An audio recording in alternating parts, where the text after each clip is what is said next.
Se a gente quer resultado, nós temos que lutar. Não adianta, nada vai cair do céu.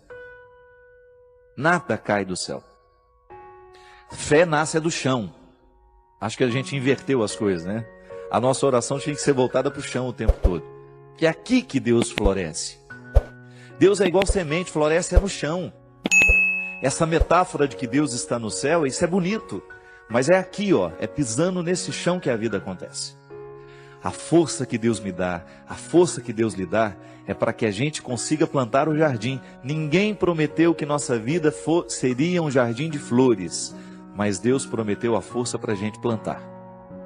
Eu estou aqui, graças a Deus, cheio de saúde, tenho o meu esforço nessa história, tem, mas é dom de Deus em mim. Eu faço a minha força.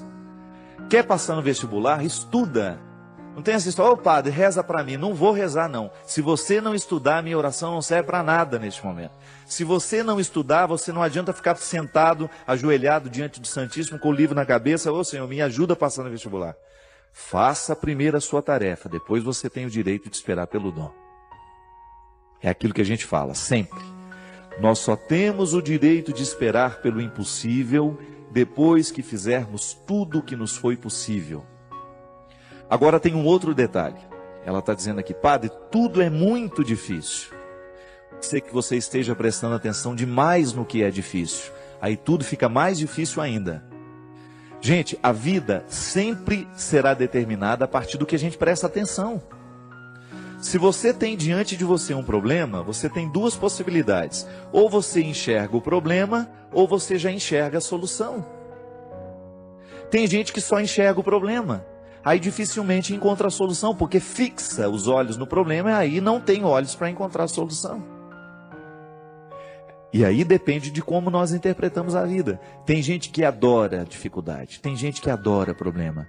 E acaba se tornando uma fonte de problemas, porque não está disposto para soluções. Tem gente que não sabe viver sem um problema.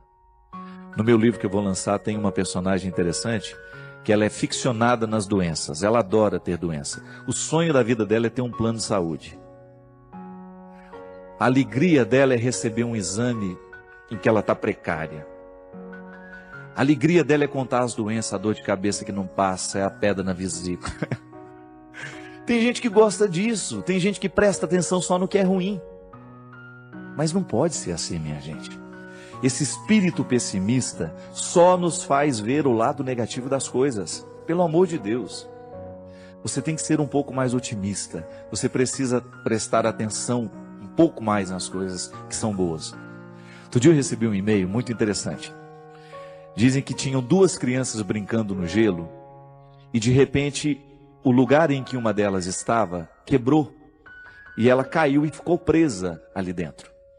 E a outra criança, num ímpeto de salvar aquela outra que estava ali dentro, quase morrendo já congelada, retirou o seu patins e começou a quebrar aquela outra parte lateral para que desse espaço para retirar o amiguinho que estava ali dentro. E com muito esforço aquela criança conseguiu. Milagrosamente, ela buscou uma força tão grande dentro dela que ela conseguiu, mesmo não tendo força suficiente para isso, ela conseguiu quebrar aquele gelo com o patins. E quando chegou o adulto, né, que viu a situação, não acreditou. E foram chegando outras pessoas, até que uma delas falou assim: como é que esse menino conseguiu quebrar esse gelo e retirar a outra criança que estava aí dentro? Aí o outro falou assim: é porque nenhum de nós estávamos aqui para dizer que ele não conseguia. E é interessante. Quando nós estamos diante de uma situação difícil, é muito natural que outras pessoas, tomadas por um espírito de porco, venham dizer: você não vai conseguir isso não, não vai dar certo não. Não é? E sempre tem um assim: eu não falei? Eu não sei não, estou achando que esse negócio vai dar certo não. Sempre tem um espírito de porco pronto para jogar uma frase destrutiva, que vai desanimar. Mas não. Se a gente não presta atenção nesses discursos, nós vamos extrair coragem dentro de nós de um jeito que a gente não sabia que tinha. Então, minha filha, às vezes tudo está tão difícil. Não, não é bem assim. é que nós olhamos tudo de maneira difícil. Não é que tudo está difícil, é que nós olhamos tudo de maneira difícil. Não pode ser assim. Nós precisamos ser um pouco mais otimistas. Dificuldade existe na vida de todo mundo. Elas estão por toda parte. Agora, a maneira como nós encaramos essas dificuldades é que vai fazer a diferença. Ah, são 5.000 pessoas para 5 vagas. Não fique preocupada, viu? 90% destes 5.000 que estão tentando essa vaga não estudou do jeito que você estudou. Se você verdadeiramente se prepara para as coisas, você já elimina boa parte dos concorrentes, porque a maioria é mais ou menos. A maioria está vivendo mais ou menos. A maioria está fazendo mais ou menos. São poucas as pessoas que verdadeiramente estão tomando a vida com responsabilidade do jeito que ela precisa. São poucos os jovens que na fase de 16, 17 anos estão levando o colégio a sério. São poucos os universitários que hoje estão cursando a faculdade com a disciplina que a profissão vai exigir um dia. São poucos os profissionais que verdadeiramente estarão bem preparados para nos atender nos seus consultórios de advocacia, nos seus consultórios dentários, nos seus consultórios médicos, porque são poucos os que verdadeiramente estão fazendo o que devem fazer. Estou sendo pessimista? Não. É só você olhar para o jeito como estão vivendo os nossos universitários, a maneira como eles estão se preparando para a futura profissão. E eu sempre digo, quer ser um bom profissional, estude bem o que você está estudando. Porque você não tem o direito de ser mais ou menos, não tem. A maior preocupação minha que eu tenho como padre, minha gente, é a qualidade dos nossos padres nos dias de hoje. Você que é padre sabe muito bem o quanto que você é exigido nos dias de hoje. Você precisa ser um homem de sabedoria, você precisa ser um homem que estabeleça uma ponte com a cultura, com a sociedade.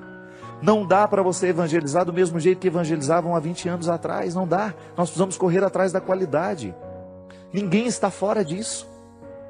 Você aí na sua área, você precisa correr atrás da sua qualidade. Você que é médico, você que é dentista, você sabe o quanto você precisa se aperfeiçoar para você continuar de pé no mundo de hoje. Hoje nós estamos no tempo da competência e não é problema. Isso tem que nos motivar para a gente querer, reconhecendo, ainda que seja o mínimo dentro de nós. Nós merecemos cuidar desse mínimo, chegar a aperfeiçoar cada vez mais esse processo, aumentar cada vez mais as nossas possibilidades. E aí na hora que a gente esbarra na nossa fragilidade, a gente tem que aprender com ela. Ela não tem que nos desanimar. Mas muito mais que a qualidade profissional, antes dela, é a nossa qualidade humana. Muito mais que um bom médico, você precisa antes é ser um bom pai, ser um bom filho, ser um bom irmão. É isso que faz verdadeiramente a felicidade vir acomodar-se dentro de você. Não adianta você se realizar na sua profissão se você não se realiza como pessoa.